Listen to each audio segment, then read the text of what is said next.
Hello guys, welcome back my channel Puja tech. কেমন আছো তোমরা? আই হোপ কি তোমরা খুবই ভালো আছো, আর আমিও খুবই ভালো আছি। তো আজকে শনিবার, তা ভেবেছিলাম আজকে খিচুড়ি বানাবো। খিচুড়ি খেতে ইচ্ছা করছিল, মৌসুমটা মেঘলা মেঘলা ছিল।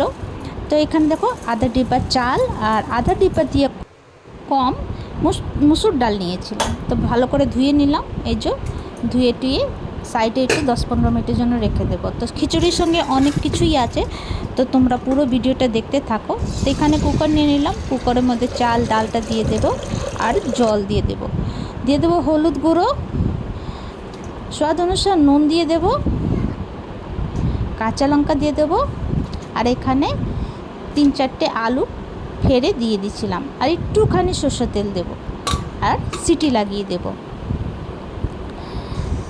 আর এখানে দেখো কড়াই বসিয়ে দিলাম, কড়াইয়ের মধ্যে দিয়ে দেবো সরষের তেল, আর এই যে কিছুটা বাদাম ভেজে নেব লাল লাল করে।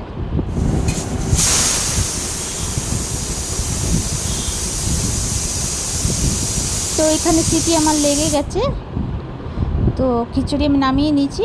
আর এখানে বাদাম ভাজা হয়ে গেছে। তারপরে এখানে দেখো পিস্তা বাদাম দিয়েছিলাম, পিস্তা বাদামটা একটু ফুটে উঠেছিল, তো তোমরা কেটে দিয়ে দিলাম কাঁচা লঙ্কা, কাঁচা লঙ্কার সঙ্গে এই যে কটা রসুনের কোয়া লাল লাল করে ফ্রাই করে যে নামিয়ে নেব। এটা একটু ঠান্ডা হতে দেবো।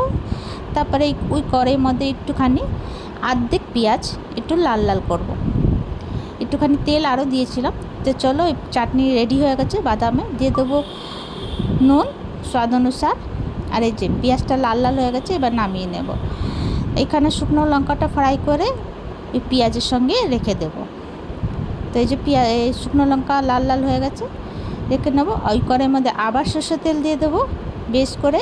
তারপর দিয়ে দেবো জিরে, রাঁধুনি, শুকনো লঙ্কা, তেজপাতা, আর একটা বড় সাইজে পেঁয়াজ কুচি কুচি কেটেছিলাম, দিয়ে একটু নাড়াচাড়া করব। পেঁয়াজটাকে একটু গলাবো।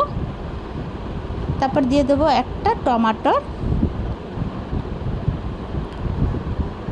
আর এইখানে সাইডে আমি একটু জল গরম করব।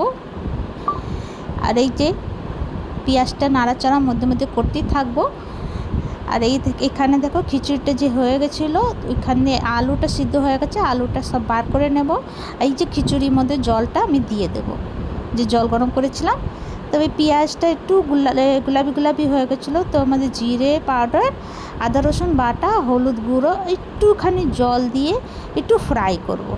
মশলাটা ভালো করে একটু ফ্রাই করে নেব। আর এখানে চোখাটা একটু মেখে নেব, নুন দেব, আর সর্ষের তেল দিয়ে একটু চোখাটাকে আলু সিদ্ধটাকে মেখে নেব। কেউ আলু সিদ্ধ বলে, কেউ আলু চোখা বলে, তো তোমাদের এখানে কি বলে একটু কমেন্ট করে জানিও। তো এখানে দেখো পেঁয়াজটা লাল লাল ফ্রাই হয়ে গেছে, আর মশলাটা ভালো করে ফ্রাই হয়ে গেছে। তো এবার এই মশলা সমস্ত খিচুড়ির মধ্যে দিয়ে দেব, নাড়াচাড়া করব, খিচুড়িটা একটু ফুটাবো ভালো করে, ফুটিয়ে তারপরে নামিয়ে নেব। খিচুড়ি আমার রেডি। আর এখানে আলু সিদ্ধ রেডি, আর এখানে বাদামের চাটনিও রেডি ছিল। তো চলো, এবার আমি এখানে দেখো বেগুন কেটে নিয়েছি, ছোট ছোট করে দিয়ে দেবো হলুদ গুঁড়ো, স্বাদ অনুসার নুন, আর এখানে অল্প একটু চিনি দিয়েছিলাম, ওই 2-3 দানা চিনি দিয়েছিলাম। মাখিয়ে 10-15 মিনিটের জন্য রেখে দেবো ঢেকে। তবে একটা বাটি নেব, বাটির মধ্যে নেব বেসন, দিয়ে দেবো হলুদ গুঁড়ো, লঙ্কা গুঁড়ো, স্বাদ অনুসার নুন, কালি জিরে, আদা রসুন বাটা, জল দিয়ে ভালো করে একটা ব্যাটার বানিয়ে নেব। মিডিয়াম টাইপের একটা ব্যাটার রেডি। এবার সাইডে রাখলাম। তারপরে এখানে কড়াইটা গরম হয়ে গেছিলো, ওর মধ্যে দিয়ে দেবো সর্ষের তেল, বা তোমাদের জন তেল ইচ্ছে ওই তেলই দিতে পারো। তারপরে এখানে বেগুনটা ব্যাটারটার মধ্যে দিয়ে ভালো করে মিক্স করে নেব। তারপর এক একটা করে তেলের মধ্যে ছাড়তে যাব, উলট পুলট করে লাল লাল করে ফ্রাই করব, কুরকুর করে ভালো করে ফ্রাই করে নামিয়ে নেব। তো এখানে দেখো লাল লাল করে ফ্রাই হয়ে গেছে, এবার তুলে নেব। তা আমার কাছে 2-3টা পুঁই পাতা ছিল, তো ওই পুঁই পাতারও বড়াটা ভেজে নেব। ব্যাটারটা বেঁচে গেছিলো, তো ভেবেছিলাম চলো পুঁই পাতারও বড়াটা বানিয়ে নিই। তো ওই যে 2-3টা পুঁই পাতার বড়া ভেজে নিলাম, তো রেডি।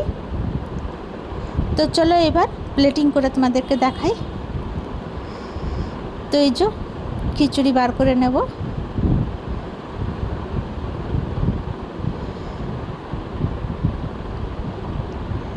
আর এখানে দিয়ে দেবো আলু সিদ্ধ, বাদামের চাটনি, পুঁই পাতা বড়া ভাজা, বেগুন ভাজা, বেগুনিও বলে বেগুন ভাজাও বলে, আর খিচুড়ির মধ্যে একটু ঘি দিয়ে দেবো, আর সাইডে একটু আচার। তো আজকের মেনু আমার রেডি। তো তোমাদেরকে আমার ভিডিওটা কেমন লাগলো? ভালো লাগলে প্লিজ লাইক শেয়ার কমেন্ট করো, সাবস্ক্রাইব করে দিও। আবার নতুন ভিডিওর সঙ্গে দেখা হবে। তো তোমরা সবাই ভালো থেকো, সুস্থ থেকো। ভিডিওটা কেমন লাগলো কমেন্ট করে জানিও। ভিডিওটা এখানে শেষ করছি। Bye bye, take care.